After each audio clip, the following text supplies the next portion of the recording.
Assalamualaikum warahmatullahi wabarakatuh. Perkenalkan, nama saya Nadianti dengan NPM 18020296 dari jurusan Hukum Ekonomi Syariah semester 4 ruang 7G Sekolah Tinggi Agama Islam Negeri Mandailing Natal. Baiklah, di video kali ini saya akan menjelaskan tentang metode penelitian saya yang berjudul Pengaruh Zakat yang dikelola Basda terhadap pengentasan kemiskinan di Kota Panyabungan, Kelurahan Dalan Lidang. Sebelum saya menjelaskan metode penelitian saya, ada baiknya saya akan menjelaskan apa itu metode penelitian. Jadi, metode penelitian itu adalah suatu langkah-langkah yang dimiliki dan dilakukan peneliti dalam rangka mengumpulkan informasi dan data, serta melakukan investigasi terhadap data yang telah didapatkan tersebut. Itulah tadi pengertian dari metode penelitian, dan selanjutnya kita akan masuk kepada tugas saya, yaitu menjelaskan penelitian saya dari bab 1 sampai bab 2. Yang dimana bab 1 itu pendahuluan yang terdapat latar belakang masalah, rumusan masalah, tujuan dan manfaat penelitian, ruang lingkup penelitian, dan yang terakhir itu sistematika penulisan. Latar belakang masalah dari judul saya tersebut yaitu kemiskinan merupakan masalah global sering dihubungkan dengan masalah kebutuhan, kesulitan, dan kekurangan di berbagai keadaan hidup. Kemiskinan suatu fenomena sosial tidak hanya dialami oleh negara-negara yang berkembang saja, tetapi juga dialami oleh negara yang sudah mempunyai kemapanan di bidang ekonomi. Pembangunan ekonomi merupakan suatu keharusan jika suatu negara ingin meningkatkan taraf hidup dan kesejahteraan rakyatnya. Dengan kata lain, pembangunan ekonomi merupakan upaya sadar dan terarah dari suatu bangsa untuk meningkatkan kesejahteraan rakyatnya melalui pemanfaatan sumber daya yang ada. Selanjutnya, zakat. Zakat merupakan instrumen ekonomi yang diperuntukkan sebagai pengurang kesenjangan ekonomi yang terjadi di masyarakat. Secara khusus, zakat dalam pendistribusiannya diutamakan kepada mereka yang serba kekurangan di dalam harta. Selain memiliki aspek muamalah, yaitu adanya hubungan sosial antara sesama manusia. Zakat merupakan aspek ibadah yang merupakan proses penghambaan diri terhadap Sang Khalik, yaitu Allah Subhanahu wa Ta'ala, yang merupakan cara pensucian terhadap harta kekayaan seseorang di hadapan Allah Subhanahu wa Ta'ala. Kemiskinan dan orang-orang miskin sudah dikenal oleh manusia sejak zaman lampau. Oleh karena itu, beralasan sekali kita dapat menyatakan bahwa kebudayaan manusia dalam suatu waktu tidak pernah sepi dari upaya untuk memperhatikan orang-orang miskin dan melepaskan mereka dari belenggu kemiskinan yang ada di daerahnya. Setelah latar belakang masalah, maka selanjutnya rumusan masalah.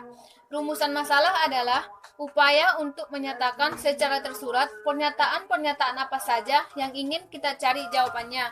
Jadi, rumusan masalah dari latar belakang penelitian saya yaitu yang pertama, seberapa besar pengaruh zakat yang dimiliki Basda terhadap pengentasan kemiskinan di Kota Panyabungan, Kelurahan dan Lidang. Yang kedua, seberapa besar pengaruh program beasiswa Basda terhadap pengentasan kemiskinan di Kota Panyabungan. Setelah rumusan masalah, maka selanjutnya tujuan penelitian.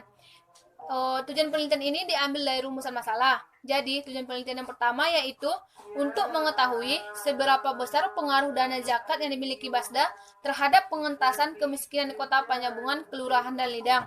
Yang kedua, untuk mengetahui seberapa besar pengaruh beasiswa Basda yang terhadap pengentasan kemiskinan di Kota Panyabungan, Kelurahan dan Lidang.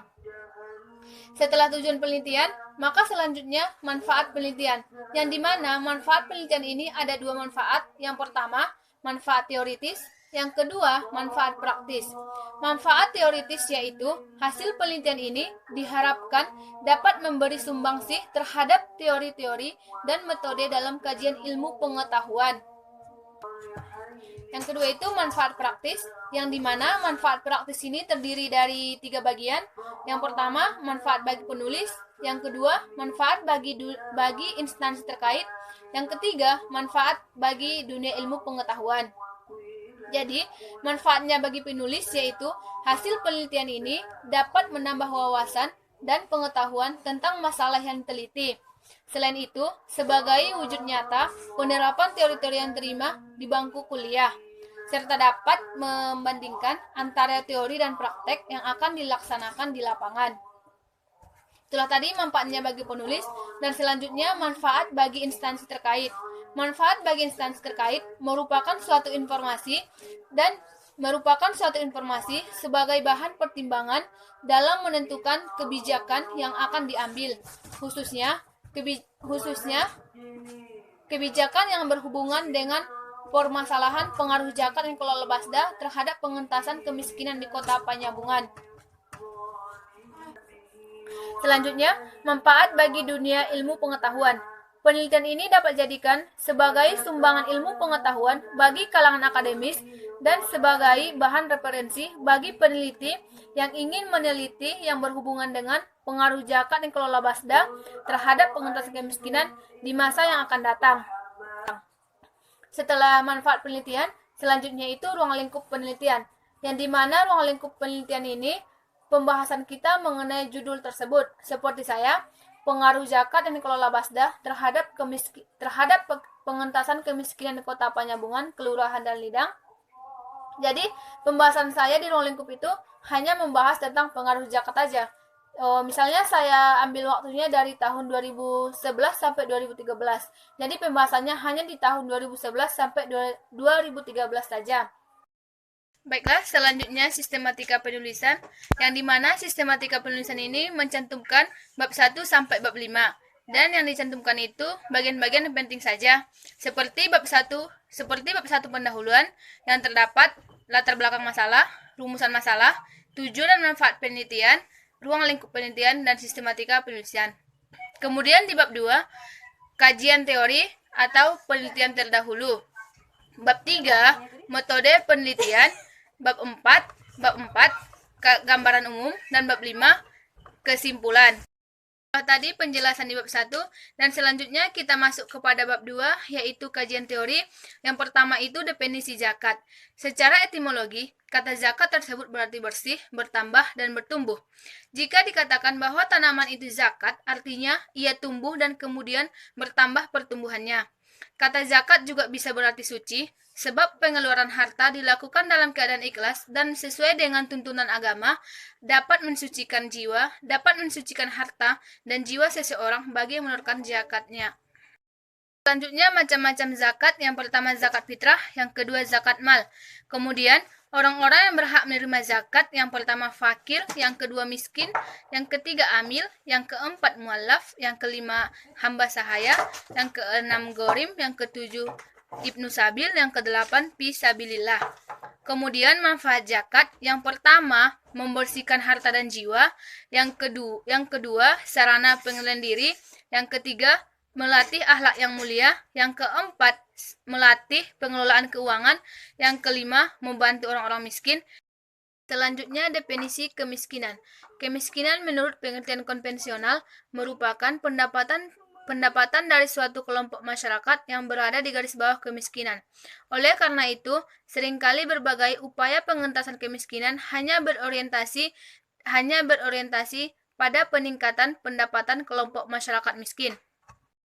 Dan kemiskinan dapat dibedakan menjadi 3 bagian. Yang pertama, kemiskinan absolut, yang kedua, kemiskinan relatif, yang ketiga, kemiskinan kultural. Seseorang tergolong miskin absolut apabila pendapatannya berada di bawah garis kemiskinan dan tidak memenuhi kebutuhan hidup minimum seperti pangan, papan, sandang, kesehatan, dan pendidikan. Orang tergolong miskin relatif apabila seseorang tersebut sebenarnya telah hidup di atas garis kemiskinan, namun masih berada di garis bawah kemampuan masyarakat sekitarnya. Sedangkan seseorang tergolong miskin kultural apabila seseorang atau sekelompok masyarakat tersebut memiliki sikap dan tidak mau berusaha untuk memperbaiki tingkat kehidupannya, sekalipun ada usaha dari pihak lain yang membantunya. Itulah tadi penjelasan dari penelitian saya yang hanya menjelaskan bab 1 dan bab 2 saja.